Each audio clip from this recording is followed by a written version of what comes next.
Olá, aqui é a Alessandra Antunes e vocês estão ouvindo o podcast Memento Eleitoral. Sejam muito bem-vindas e muito bem-vindos para mais uma conversa semanal a respeito de direito eleitoral. Hoje nós vamos falar a respeito da ação por captação ilícita de sufrágio. Mas a partir dessa semana eu trago uma novidade para vocês. Enquanto eu estiver falando, eu vou disponibilizar os slides que eu uso como roteiro para o episódio. Eu espero que vocês gostem dessa mudança e comentem lá no. E comentem, né? Digam, oh, Alessandra, gostei da mudança, continue assim, eu achei legal. Me deem um feedback para eu saber se vocês estão gostando. Então vamos lá, vamos começar a falar a respeito de ação por captação ilícita de sufrágio. Para preparar esse podcast, eu usei a Lei 9.504 de 1997, a Resolução TSE número 23.735 de 2024, que trata dos ilícitos eleitorais. Eu também fiz pesquisa na jurisprudência e usei os livros de Rodrigo Lopes Ilho, Manual de Direito Eleitoral, de José Jairo Gomes, Direito Eleitoral, de Antônio Augusto Maior dos Santos, Campanha Eleitoral, Teoria e Prática. Vamos iniciar falando sobre a fundamentação legal da ação por captação ilícita de sufrágio. Bem, essa ação funda-se no artigo 41A da Lei 9.504 de 1997. Vejam o que diz esse artigo. Ressalvado o disposto no artigo 26 e seus incisos, constitui captação de sufrágio vedada por essa lei o candidato doar, oferecer, prometer ou entregar ao eleitor, com o fim de obter-lhe o voto, bem ou vantagem pessoal de qualquer natureza, inclusive emprego ou função pública, desde o registro da candidatura até o dia da eleição, inclusive sob pena de multa de 1.000 a 50.000 FIR e cassação do registro ou do diploma, observado o procedimento previsto no artigo 22 da Lei Complementar nº 64, de 18 de maio de 1990. E qual o objetivo dessa ação? Bem, a ação por captação ilícita de sufrágio objetiva apurar a prática irregular de obtenção de votos mediante o oferecimento ou a entrega de vantagem ou bem à pessoa eleitora. Então, essa ação ela visa, no âmbito civil eleitoral, combater a compra de voto, a corrupção do eleitorado e garantir que pessoas cidadãs possam exercer o seu voto com liberdade sem qualquer tipo de coação física ou psicológica. E qual a causa de pedir dessa ação? O fundamento fático jurídico do pedido é a concretização do ilícito eleitoral, consistente em doar, oferecer, prometer ou entregar bem ou vantagem à pessoa eleitora com a intenção de interferir no resultado da eleição. Para a configuração da conduta de captação ilícita de sufrágio, a pessoa candidata deve ter praticado o ilícito, participado da conduta ou ter concordado com o oferecimento de vantagem à pessoa eleitora com o fim de obter o seu voto. Porém, é desnecessário o pedido explícito de votos. Basta apenas a evidência do dolo, que consiste no especial fim de agir, inserido na vontade de comprar o voto da pessoa eleitora. A intenção de obter o voto é muito importante porque há decisões do TSE que afastam a conduta do 41A quando não há a intenção de obter o voto. Um caso que eu trouxe aqui é de entrega indiscriminada de combustível a eleitores em troca do compromisso de colocação de adesivo de propaganda em veículo, mas quando não há a intenção do candidato de obter o voto do eleitor. Para o TSE, nesse caso, quando não há intenção de obter o voto, o caso configura mera intensificação artificial da manifestação de apoio pela colocação dos adesivos com o fim de influenciar outros eleitores.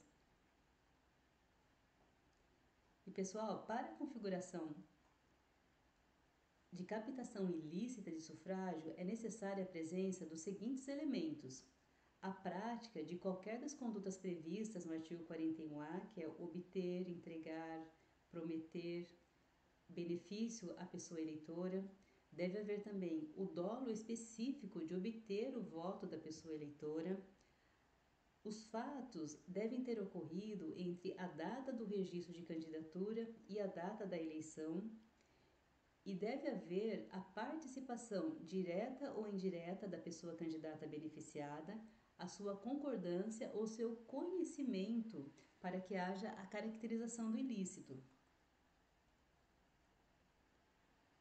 Vamos falar agora sobre competência para processar e julgar a ação. A competência dessa ação é estabelecida pelo artigo 96 da Lei das Eleições.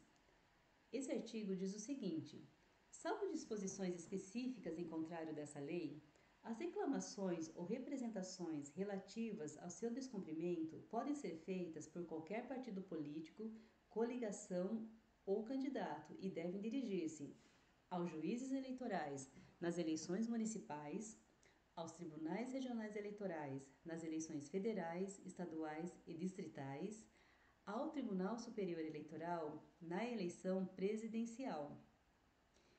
Então, pessoal, nas eleições para presidente da República, vice-presidente da República, a competência é do TSE.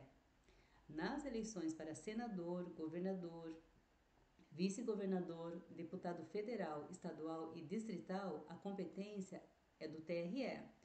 E nas eleições para prefeito, vice-prefeito e vereador, a competência é do juiz eleitoral. E nos tribunais eleitorais, a ação é distribuída a juízes auxiliares. Isso é o que diz o artigo 96, parágrafo 3º da Lei das Eleições.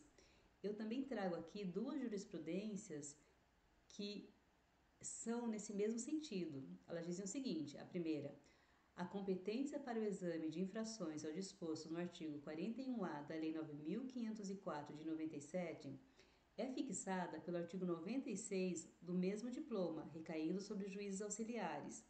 E o juiz auxiliar é competente para julgamento das representações fundadas na Lei 9.504 de 97, diz a segunda. José Jairo Gomes lembra que, por implicar a cassação de registro ou diploma, a demanda por captação ilícita de sufrágio não é decidida monocraticamente pelo magistrado auxiliar. O julgamento da demanda compete à Corte Eleitoral. O juiz eleitoral ele vai apenas dar andamento ao processo e apresentar relatório conclusivo sobre o que houver apurado e levar o processo a julgamento após o seu relatório. E ele votará junto com os demais juízes. Isso, inclusive, é uma crítica da doutrina que entende que, de parte da doutrina, que entende que o juiz auxiliar não deveria votar na ação, já que ele relata, né, ele faz o processamento dos autos. E a designação dos juízes auxiliares encerra-se com a diplomação das pessoas candidatas eleitas.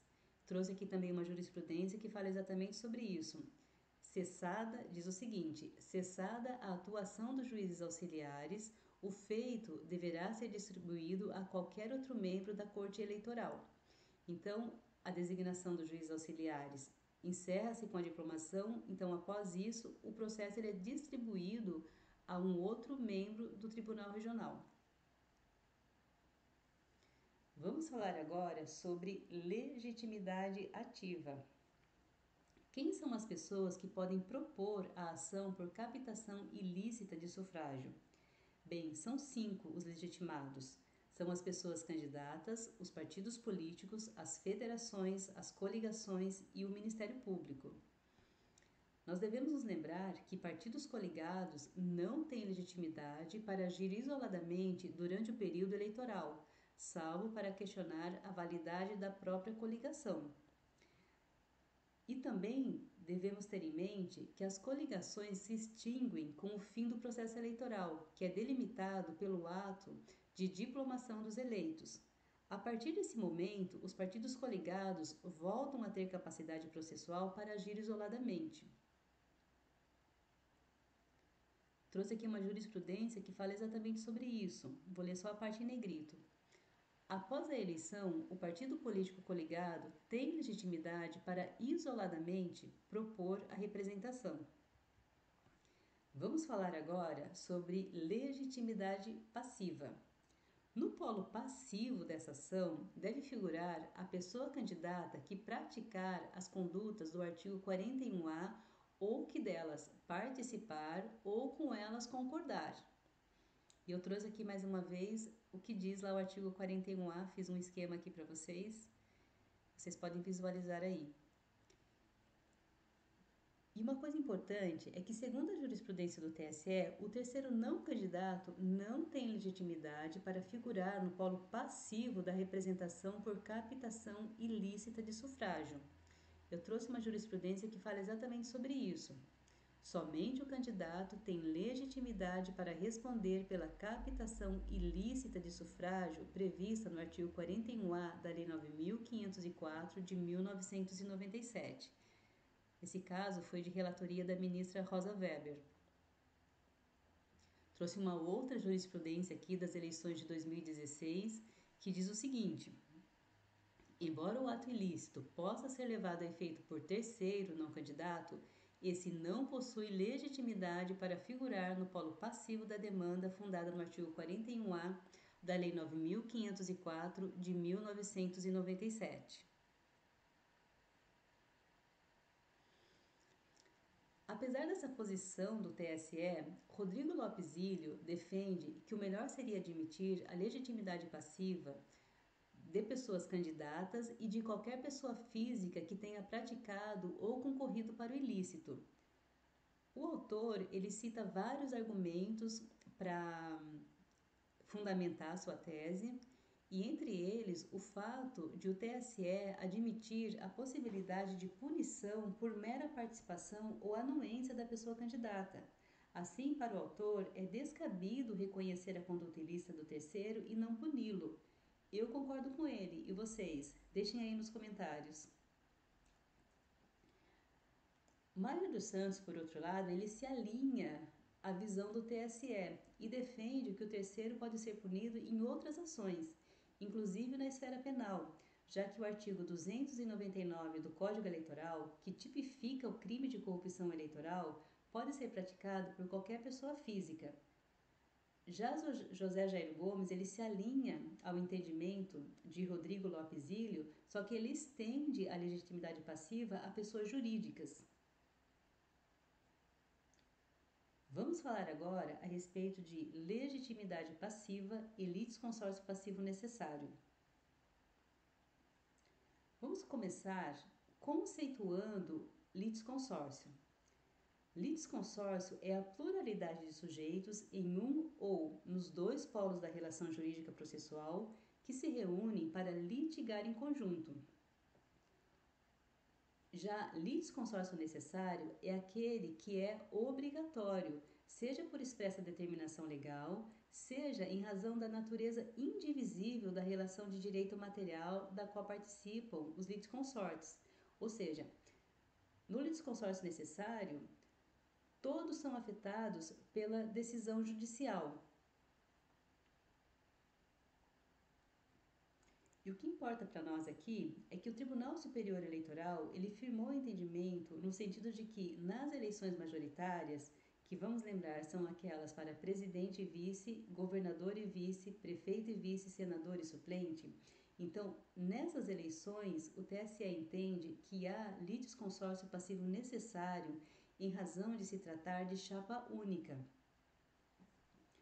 Assim, uma vez que os votos recebidos nas eleições majoritárias são atribuídos à chapa, a procedência da ação irá derrubá-la como um todo e, por consequência, afeta ambos os componentes.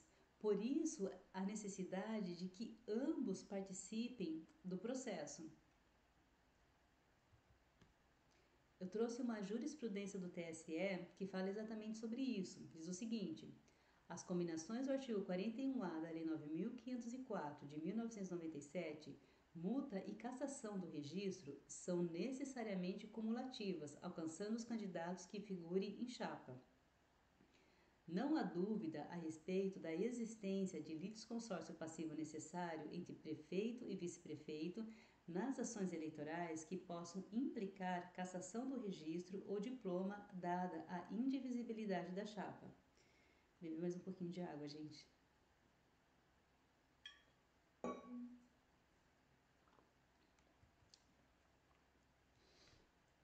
Então, para o TSE, nas eleições majoritárias, deve haver litisconsórcio passivo necessário entre titular e vice e entre titular e suplente. Vamos falar agora a respeito do procedimento da ação. Bem, o procedimento da ação é o determinado pelo artigo 22 da Lei Complementar número 64 de 1990. Isso é o que dispõe o artigo 41A da Lei das Eleições, que eu trouxe aqui novamente para vocês. E aí lá no finalzinho ele fala o seguinte: observado o procedimento previsto no artigo 22 da Lei Complementar número 64 de 18 de maio de 1990. Então esse é o rito processual que essa ação ela deve observar. O rito do artigo 22 da Lei Complementar 64. Qual é o período de incidência dessa ação? Bem, o ato capaz de ensejar a ação por captação ilícita de sufrágio deve ter sido praticado entre o registro de candidatura e o dia da eleição. Eu trouxe aqui também uma jurisprudência que diz isso. Diz o seguinte: a captação ilícita de sufrágio concretiza-se apenas quando praticada desde o registro de candidatura até o dia da eleição.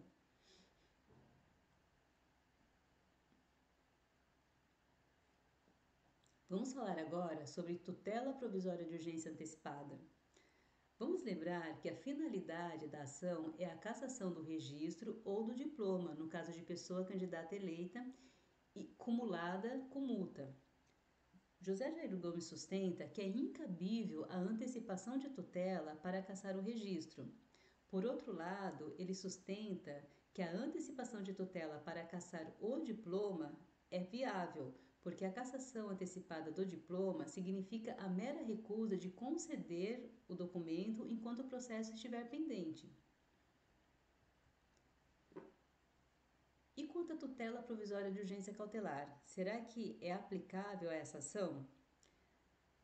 Vamos lembrar que a tutela provisória de urgência cautelar ampara-se no artigo 300 do Código de Processo Civil e visa salvaguardar o resultado útil do processo. Eu trouxe aqui o artigo 300 e ele diz o seguinte: a tutela de urgência será concedida quando houver elementos que evidenciem a probabilidade do direito e o perigo de dano ou risco ao resultado útil do processo. José Jair Gomes argumenta que é incabível a tutela provisória cautelar para cassar o registro, mas é possível para cassar o diploma. Pela mesma razão que ele diz que é possível a concessão de tutela provisória de urgência antecipada, porque a cassação antecipada do diploma significa a mera recusa de conceder o diploma enquanto o processo estiver correndo. E qual que é a diferença entre tutela provisória de urgência antecipada e tutela provisória de urgência cautelar?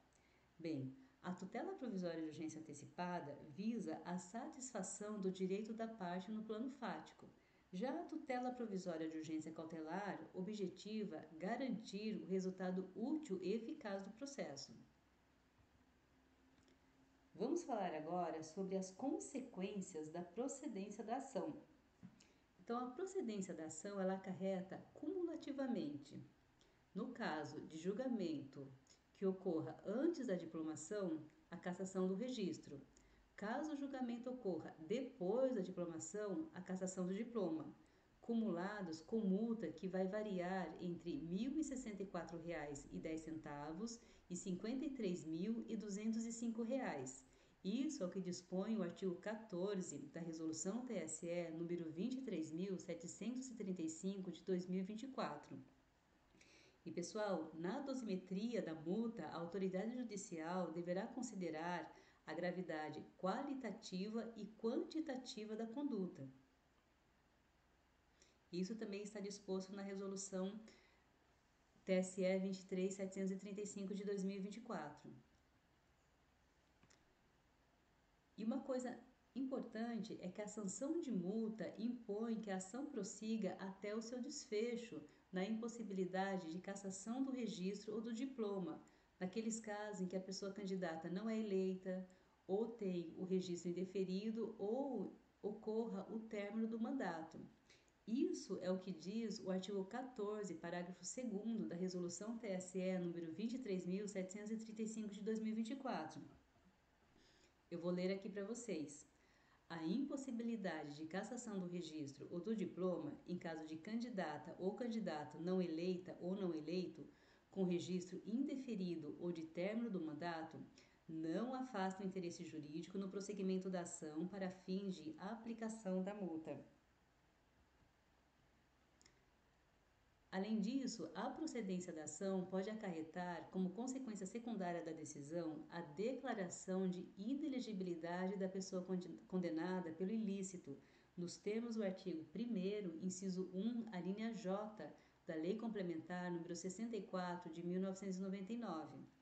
Esse dispositivo legal diz o seguinte: são inelegíveis, pelo prazo de 8 anos a contar da eleição, os que forem condenados em decisão transitada em julgado ou proferida por órgão colegiado da Justiça Eleitoral, entre outras condutas, eu diminuí aqui, tá, só para ficar mais rápido a leitura, por captação ilícita de sufrágio que implique cassação do registro ou do diploma. Mais um pouquinho de água, gente. Pessoal, a consequência secundária da decisão não é uma sanção a ser imposta na sentença, mas ela poderá, no momento oportuno, ser avaliada. Ou seja, a decisão ela não precisa dizer que a pessoa está inelegível, porque isso é uma consequência da procedência do pedido, mas isso só será aferido no momento da formalização do registro de candidatura. É o que diz o artigo 11, parágrafo 10 da Lei 9.504 de 1997. E devemos lembrar também que os votos dados à pessoa candidata condenada na ação do artigo 41A serão anulados, conforme dispõe o artigo 222 do Código Eleitoral. Esses votos, eles não podem ser aproveitados nem mesmo pela legenda partidária. Olha só o que diz o artigo 222 do Código Eleitoral. É também anulável a votação quando viciada de falsidade, fraude, coação, uso de meios de que trata o artigo 237 ou emprego de processo ou propaganda ou captação de sufrágios vedados por lei. É por isso, pessoal, que para o provimento da ação do artigo 41A, deve haver prova robusta e inequívoca dos fatos alegados para demonstrar sua gravidade. E a promessa, ela não pode ser genérica. A promessa de vantagem aqui, ela deve ser dirigida a uma pessoa individualizada ou um grupo de pessoas específicos.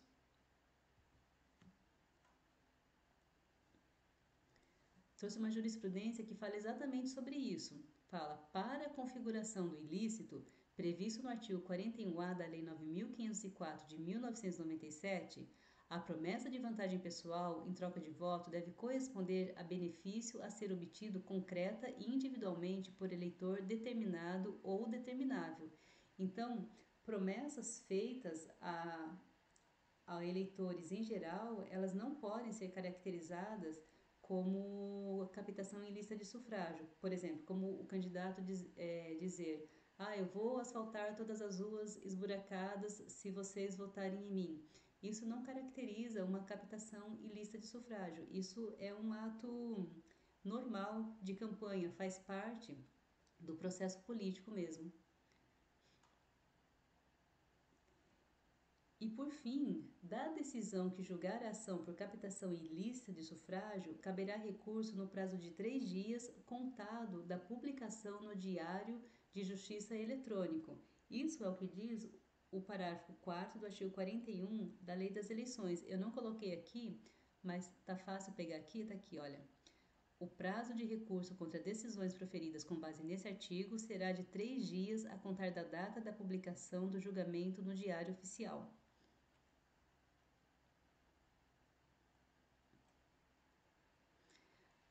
Bem, antes de terminar esse episódio, eu gostaria de trazer aqui para vocês a proposta de lei do novo Código Eleitoral, dizer o que ela traz a respeito dessa ação de captação ilícita de sufrágio, quais são as mudanças que ela propõe para essa ação.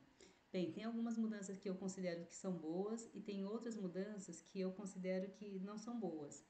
Por exemplo, no caput do artigo que vai falar sobre esse assunto, que vai ser o artigo 604, ela retira a expressão candidato, o que vai possibilitar que a ação ela seja interposta contra qualquer pessoa que cometa o ilícito, porque o TSE ele entende que essa ação ela só pode ser interposta contra o candidato exatamente porque o artigo 41A, se a gente voltar lá no 41A da lei, ele fala assim, olha, constitui captação de sufrágio vedada por essa lei o candidato. Então, com base nisso, o TSE ele entende que esse ilícito ele não pode ser averiguado na ação de captação ilícita de sufrágio quando cometida por terceiros. Só que o PL, né, a proposta de lei, ela retira a palavra candidato. Quer ver? Ela fala assim, olha, constitui captação ilícita de sufrágio, doar, oferecer ou prometer ou entregar a eleitor. Ela retirou a palavra candidato. Então, isso possibilita que a ação ela seja interposta contra qualquer pessoa que cometa o ilícito. E essa mudança eu achei boa. Eu acho na verdade, não que eu achei boa, eu acho que será boa, porque ainda vai acontecer no futuro, ainda está em discussão, né, essa mudança, então ainda não é algo concreto. Já o parágrafo 1º, ela traz a mesma coisa que já diz, né, a Lei 9.504, que para a caracterização da conduta ilícita é desnecessário o pedido explícito de voto, bastando a evidência do dolo consistente no especial fim de agir. Se a gente voltar lá na lei... Deixa eu voltar aqui. Na Lei 9.404, o parágrafo 1º diz exatamente isso. Para a caracterização da conduta ilícita é desnecessário o pedido explícito de votos, bastando a evidência de dolo consistente no especial fim de agir. Agora, o parágrafo 2º, para mim, é o que traz a mudança mais polêmica, porque ele fala o seguinte, olha, a captação ilícita de sufrágio sujeita os responsáveis a multa de 5.000 a 120.000 reais, sem prejuízo da cassação do registro ou do diploma do candidato beneficiado, quando reconhecida a gravidade das circunstâncias. Então, aqui, primeira coisa, que ele dá preferência para imposição de multa à cassação de registro ou do diploma. Então, deixa de ser cumulativo, isso eu acho ruim. Porque eu acho que isso fragiliza a ação, porque vamos pensar, a multa ela pode ser parcelada em até 60 vezes, então isso acaba sendo benéfico para o candidato que eventualmente incidir nesse ilícito. O Rodrigo Lopes Ilho, deixa eu achar aqui, tá fácil, ele escreveu um artigo falando sobre isso, deixa eu abrir aqui, junto com o Luiz Carlos dos Santos, ele escreveu um artigo lá na revista do TRE do Rio Grande do Sul que ele comenta exatamente sobre essas mudanças. Ele fala sobre as mudanças que não deveriam ser feitas. E aí ele comenta exatamente sobre essa questão do parágrafo 2º e ele fala o seguinte aqui, rapidinho a leitura. Qual a sinalização que essa mudança traz? Afinal, havendo compra de votos de modo ponderado e sem excessos, não haverá como se cogitar de gravidade, sobretudo quando é o ônus do autor da representação demonstrar qual foi exatamente a probabilidade da compra de votos interferir no resultado da eleição. Numa grande circunscrição eleitoral, qual será o percentual de votos comprados que vai se considerar apto para gerar aquele efeito? Então, é bem interessante essa ponderação que o Rodrigo Zílio faz. E assim como ele, eu também acho que essas mudanças elas fragilizam a ação, E, inclusive, fragiliza não só a ação, mas inclusive o próprio processo eleitoral, né? Porque você é, traz uma punição, a possibilidade de uma punição mais amena, né, para quem comete esse tipo de ilícito. Já o parágrafo 2º vai trazer uma disposição que também já está na Lei 9.504, que é as sanções previstas no parágrafo 2º desse artigo aplicam-se contra quem praticar atos de violência ou grave ameaça à pessoa com o fim de obter o voto ou induzir a abstenção. Se a gente voltar lá na Lei 9.404, eu vou voltar lá só para mostrar para vocês, está fácil aqui. O parágrafo segundo aqui também fala, as sanções previstas no caput aplicam-se contra quem praticar atos de violência ou grave ameaça à pessoa com o fim de obter-lhe o voto. Então, continua a mesma redação, não muda. Já o parágrafo 4º, ele traz uma mudança também, porque ele diz que a representação de que trata esse artigo poderá ser ajuizada até 15 dias após a eleição e seguirá o procedimento previsto comum desta lei. Também não acho essa mudança boa, porque ela diminui o prazo para interposição da ação. Hoje, as ações eleitorais elas podem ser interpostas até 15 dias contados da diplomação. Então, eu não acho bom essa diminuição de prazo para a interposição da ação. Então, algumas mudanças que são propostas são boas, outras eu não acho que vão ajudar no processo eleitoral. Eu só trouxe aqui essas informações para vocês saberem que essas mudanças estão sendo propostas. Elas não são válidas ainda, né? Ainda está lá no Senado Federal para ser votado. Mas vamos ver, pode ser que elas nem se concretizem. Eu realmente espero que as mudanças que eu particularmente acho que são ruins, elas não se concretizem, porque eu acho que isso fragiliza a democracia, fragiliza a liberdade que o eleitor ele tem de escolher os seus representantes sem ser influenciado, né, por questões mesmo financeiras, né, ou de obtenção de benefícios. Então, acho que o eleitor ele deve formar a sua consciência com outros valores, e não com valores monetários, né? E é isso, pessoal. Dessa forma, nós chegamos ao final desse podcast. Eu espero que vocês tenham gostado desse novo modelo que eu coloquei aqui. Fico muito feliz de vocês terem ficado comigo até o final. Muito obrigada mesmo. E se vocês gostaram deste episódio, compartilhem com um amigo para me ajudar a chegar a mais pessoas. E aí eu já aproveito para falar uma coisa que eu acho que é importante, que talvez passe pela cabeça de vocês. Vocês devem estar pensando, nossa, mas é outra maluca que daqui a pouco já vai estar vendendo cursos aí, oferecendo cursos, né? E não é isso, tá, pessoal? Esse aqui é um projeto pessoal que eu tô iniciando, porque para realmente compartilhar aquilo que eu sei, aquilo que eu venho aprendendo. Isso também me ajuda a consolidar o que eu aprendo, porque quando você fala sobre aquilo que você vai aprendendo, você também internaliza isso dentro de você. Então, isso me ajuda também. E, bem, a intenção realmente não é vender cursos, é continuar aqui, trazendo material gratuito, expondo aquilo que eu estou aprendendo. E isso também vem me ajudando porque eu sempre fui uma pessoa muito tímida e eu não tenho muito essa capacidade da comunicação, que é tão importante. E isso está me ajudando a desenvolver isso. Então, eu estou usando esse projeto, na realidade, para desenvolver algumas habilidades pessoais que estão sendo muito boas para mim. Então, me ajudem aí nesse caminho, compartilhem com seus amigos esse episódio e muito obrigada por vocês me ouvirem.